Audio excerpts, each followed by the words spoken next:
Manchester City then, facing the rest of the season with no Harry Kane in their starting lineup. He's not available to them. It's a shame they haven't got any other good players. Yeah, well, to be honest, it's going to be Torres and Gabriel Jesus now. So, you know, it's quite interesting because obviously Gabriel Jesus was signed as a centre forward when he wasn't a centre forward. When he was at Palmeiras, I think they got an injury and he played that 9 months that season, Raf, as a centre forward, and City bought him, and everybody's thinking, oh, he's coming in to replace Aguero at some stage, and he played as centre forward. He's done pretty well, but as time went by, you see, well, doesn't seem to be an out-and-out centre forward. He plays on the wing on the right side for Brazil. And same with Torres. Torres has come in as a winger, and he's playing striker now. I read the other day Pep saying that he likes the way Torres wants to go towards the goal, and whereas Gabriel Jesus does the other end. But what I've seen does the other thing. But what I've seen with Gabriel Jesus is that it's obvious that he's that wing. He's a winger. When you watch how he plays, you watch his reaction in the box and how he is. So at some stage, they're going to have to find some kind of striker or something to do, because obviously it's going to be on them too. We know that they can create. We know there's a lot of movement with City, and they will score goals. But at some stage, you have to feel that they got to get that striker. Well, let's hear from Pep Guardiola on exactly that point. Yeah, he's a player. He likes to play more wider than central positions. One of the reasons why is I am a manager. In the best moments in my career, the people can say that I win the titles, but the best moments as a manager is when you can work with the people, persons, humans like Gabriel. He's never complained. He played 5 minutes. He played the best 5 minutes he can do. Never bad face or respect his mates, my decisions. Play right is happy. Play center is happy. Play left is happy. And today the connection with Kyle was exceptional. And yeah, more than pleased for the performance he has played, been involved in 3-4 goals, and yeah, incredible important player for us. He's so young, so big congratulations for Gabriel, because he deserves in life the best. Uh-oh. What? Why? Uh-oh. Because when he starts praising a player, he's on his way. You know, he's on his way out. But like I say, yeah, Gabriel Jesus, you know, and the way he started the season on the wing, he looks very, very potent from where he is.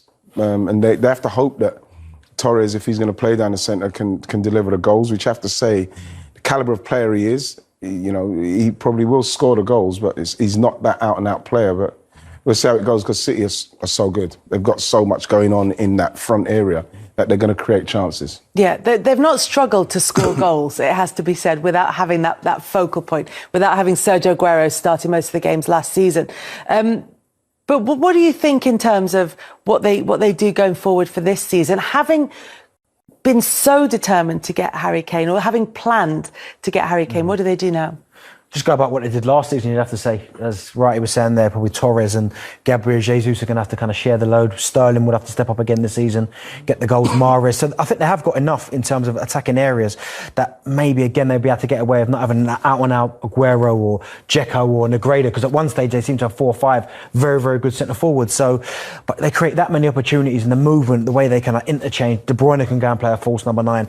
That they've just got so many very good players. Jack Grealish, not even mentioned him. They've got that many good players that, again, I think this season, with all the competitions that they're going to be involved in, I think they'll just about have enough to pick up a couple major honours. But with, as again what Wright said, I think going forward they have to go and get that ultimate number 9, I think. Because it's still baffling that they got rid of Aguero when they're not in a place to replace him, and all this debacle with Harry Kane, the way it's worked out. I'm even just sitting there, I can't believe that they're doing their business like that. Do you, from a player's point of view, you talk a lot about the boost that a big signing can give to a dressing room, and it can lift the whole place. Does missing out on Harry Kane, could that have a sort of opposite effect? I don't think for that squad of players, no, because they're so elite, they're so good, they've got so much offensive capability that, you know, they would have been happy simply because of what he could bring to what they've already got. But now he's not there. Just like Harry Kane and the Tottenham players will want to show he's ours, and he will show you what we do when we play against you. They will say, well, Harry Kane, when we play against you, we're going to show you what you missed out on, because they've got so much ability in respects of going forward. So I think that it's not a problem for City with, like I say, with their squad, and they're just going to carry on being brilliant. Yeah, it's just the perception thing again. Harry Kane staying at Tottenham, suddenly it feels like everything's much more positive than it was, even though nothing's changed. And with City, it feels as though we're a little bit more low-key, even though, again, nothing's changed. Yeah, City have been weakened by non-transfer of Harry Kane. But it'd be the wrong way to look at it, I think, because while I agree with you, it's weird that they haven't gone out and bought some kind of striker to replace Aguero. It is also true that in the 13 years that Guardiola has been at this level, I think the 2 seasons where he's actually had a proper number 9 was only 2 with Bayern and Lewandowski. And even with him, there was a bit of a story that he was not necessarily sold on him that much. To get him in a year earlier, he only came in his second year. With Ibrahimovic, it didn't work. Yeah. And everyone else was sort of a converted striker, half winger, false 9, whatever. So, I think Guardiola has found ways of scoring goals without these players. Why go for Harry Kane like that then? That's the weird thing. I mean, but just to come back, I mean, they walked the Premier League effectively after Christmas. If he doesn't make some really strange decisions about midfield, they probably win the Champions League. Yep. And then people wouldn't be necessarily saying that they have to now add something or change something. You'd just say more of the same, please. But yeah, it is strange that he feels that they can go into the season without that type of player, and that they didn't, having decided that Kane is the right player, where I think a lot of people think, is he the right player to begin with for that system? But yes, he decides he is the right player, then not push and make it happen. Make it happen. It's weird. Interesting timing in that, as Harry Kane says that he's going to stay at Tottenham, Pep Guardiola says he won't be at Manchester City past the end of this contract. This will be his last spell at City, which will be the end of next season. Yeah. Should we read anything into the timing? We will read something into the timing, but I'm going to absolutely read into it and say maybe because he didn't get Harry Kane, he might be vexed with that. I don't know. I just throw it out there. I'll get a lot of stick for it, but I don't care. It just seems very strange that that's come on the back of this. It could be coincidence, but then again, it could not be, because can't understand how all of a sudden 100 million on Jack Grealish and 100 plus what he would have spent on. It's the tact has changed. It was normally 60 to 70 millions, and he's gone bam. I think he's trying to go all out to finally get to the Champions League, and this is why maybe Harry Kane, I know that Raf says it's what he's trying to tinker around with the midfield, and they lost it to Chelsea.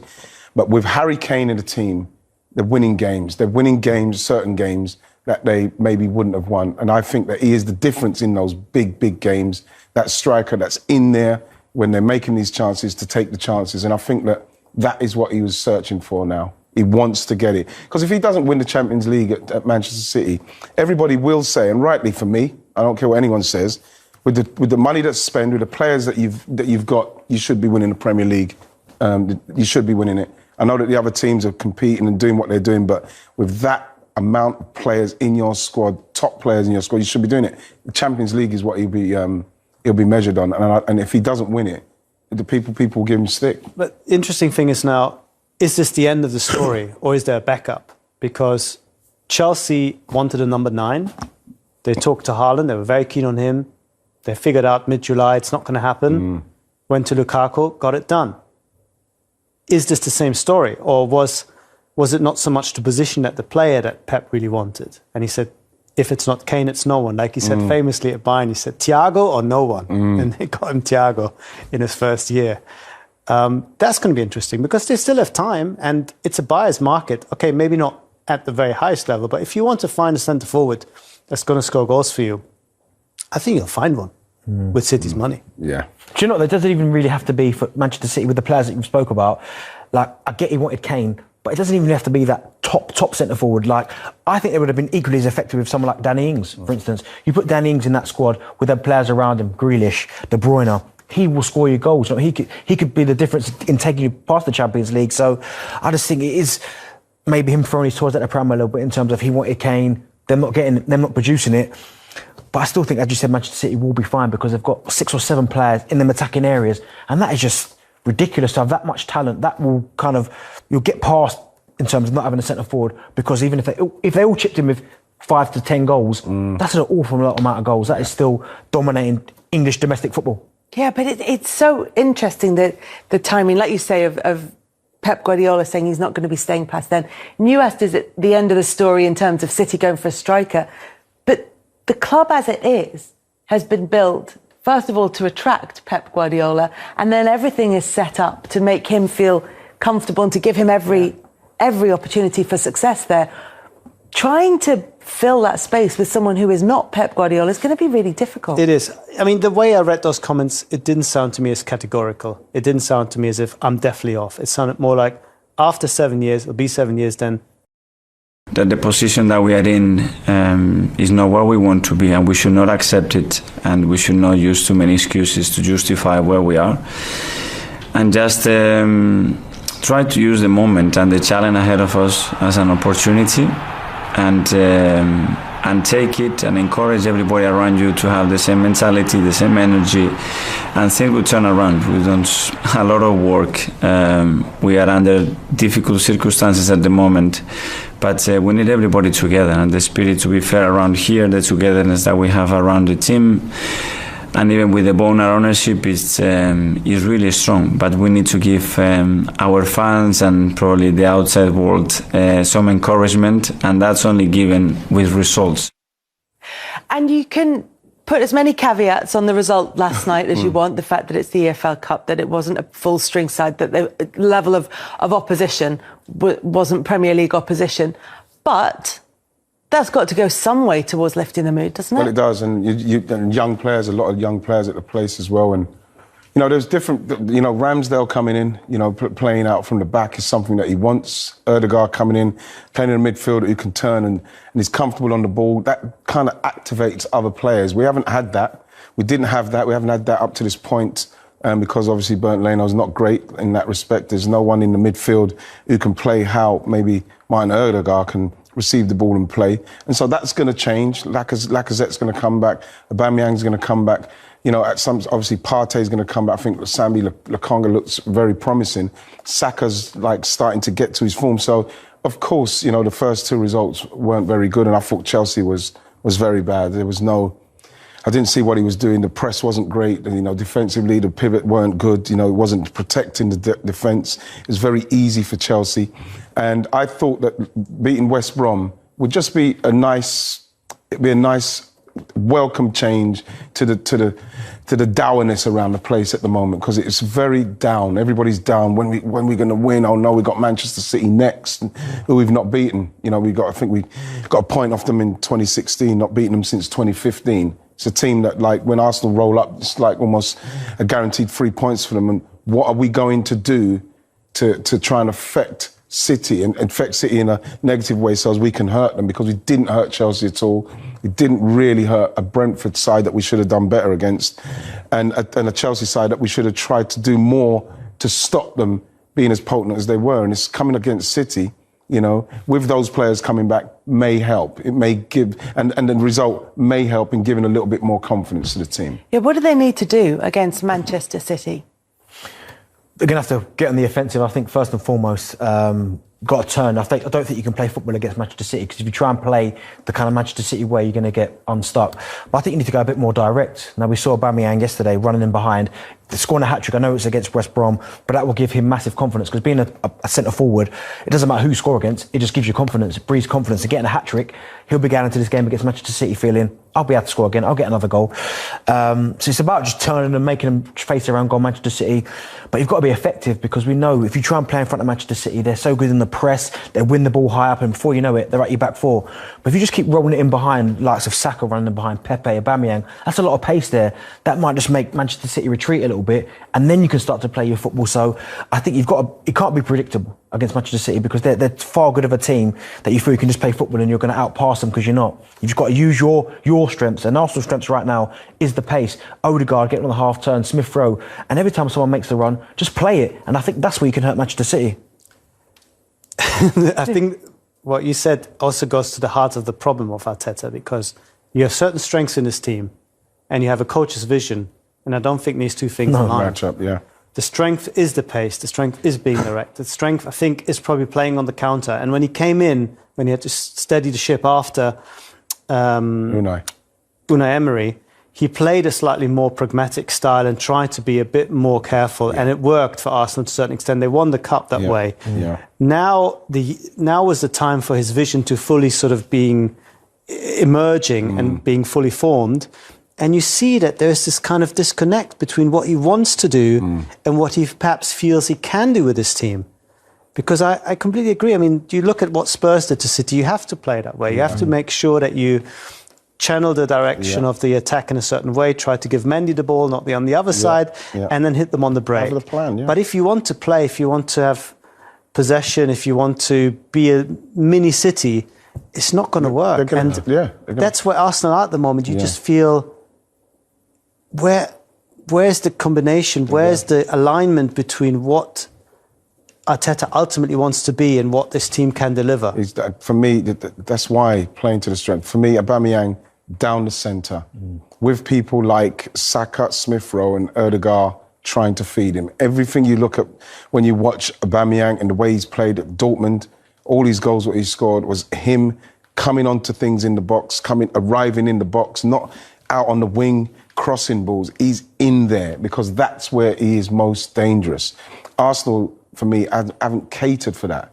And that's what they've got to do. I think in this game, again, you have to play a pragmatic style. He is maybe caught between two places at the minute with what he can do and the players he's got to execute it. But what you can do is be pragmatic and be a little bit more stoic in the way you're going to close people down. Mendy, can we make sure that when Mendy gets it, we're tighten up, then you put him under pressure? What's the plan? Because against Chelsea, I didn't see any plan. It was very easy for Chelsea to build out from the back. It was very easy for them to feed the ball into Lukaku. No one was picking up Reece James, whether it was Saka or it was Xhaka. So it was so easy. And for me, tactically, that shouldn't happen. We should be tactically better to at least get these players having to play well in their formation rather than it just being a coast for them to do it. That is what that I have a problem with. And it's such a huge season for him because this is the season where he needs to show he can improve this team. Yeah. You know, he has been backed. Players have come in. Yeah. Maybe they're not at the level that immediately give Arsenal a kick up to the next level, but then that's down to the coaching. Yeah. He needs to take this team now and make it his own team. And because it hasn't really happened towards the latter stages of last season, I think there's almost been this negative vibe going into the new season because people are still thinking we haven't really seen enough progression. And that's why understandable results, I would say, from a very difficult fixture list have gone down so badly, more badly than it otherwise would have done, because it feeds into this view that we're not really getting forward with Arteta as much as we should have done. Like you say, he has been backed. If you look at the top spenders across all five European leagues, or the top five European leagues, Arsenal are there over this summer with 126. What's that face for? No, what face? The shocked face that you pulled because you knew that the camera wasn't looking.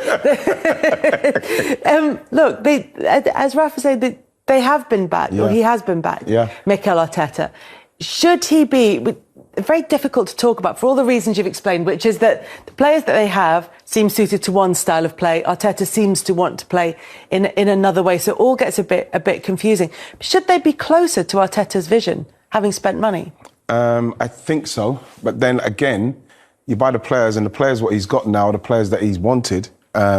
So surely the way he's coaching and how he wants them to play, we should be seeing that more now. I think, like Rafa rightly said, when we started, it was a more defensive and break on the attack. We've gone, and we won the FA Cup and we beat top teams. We beat Chelsea and City in that and won the final. But when you look at what we're doing now, I don't see it. So I think by now we should be seeing it.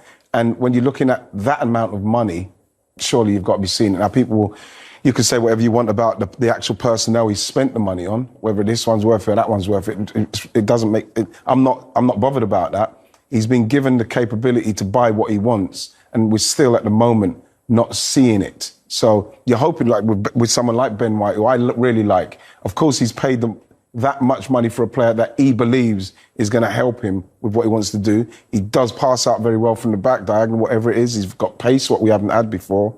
And so, same with Erdegaard, a footballer who can play on the turn, a goalkeeper in Ramsdale who can play out from the back, and he's got a lot of experience for his young age. And, to feed into a striker that is an absolute beast. When you get him the kind of service, he devours it. So this is what he should be working towards. And I think we're not seeing enough of that now. We're not seeing it. I don't see the pattern of it. Oh, I can see what we're trying to do, but they're just better than us. I'm not seeing it. I think that's the thing as well. When you look at the signings, the age of the signings, they're all young. So I think he's got this project in terms of going forward. So I think not one of them's over the age of 24. So I think he is building. But I think, as you said there, Wrighty, he's forgetting about what's going on right now. So it's all well and good looking to the future going, well, eventually he'll develop into a really good player. Aaron Ramsdale, I think eventually will become the number one. He might not be there at Arsenal Football Club by the time these players become what he thinks they're going to be. So I'm all for obviously getting these youngsters in there and developing them, but he needs to get some experience in now and players that are going to do the job right now, because for me, they're still even giving Xhaka the new contract by letting Joe Willock go. Now, even Joe Willock, he might not have been one of he might not have featured as much as maybe he would have liked, but I still would have kept him. His performances at the back end of last season were sensational. I mean, 7 games in a row to score 7 goals. It's brilliant. So to let him go, but then give Xhaka a new contract it's these kind of decisions of keeping people like El Nini that I don't quite understand, which is why I think it's all well and good now. Like the signings, he might not be there long enough for these kind of players to develop into what he believes that they can be. Does it feel like a longer term project at Arsenal than just this season or maybe even next? I think if you can safely say it is a project, then you're already halfway there. But I think there is a bigger question mark of how quickly, if at all, he can get back into the top 4. We've seen what happened to Spurs since Pochettino's left, how difficult it is, even with Harry Kane, even with Son, even 1 or 2 players that everyone would love to have, to get anywhere near the top 4.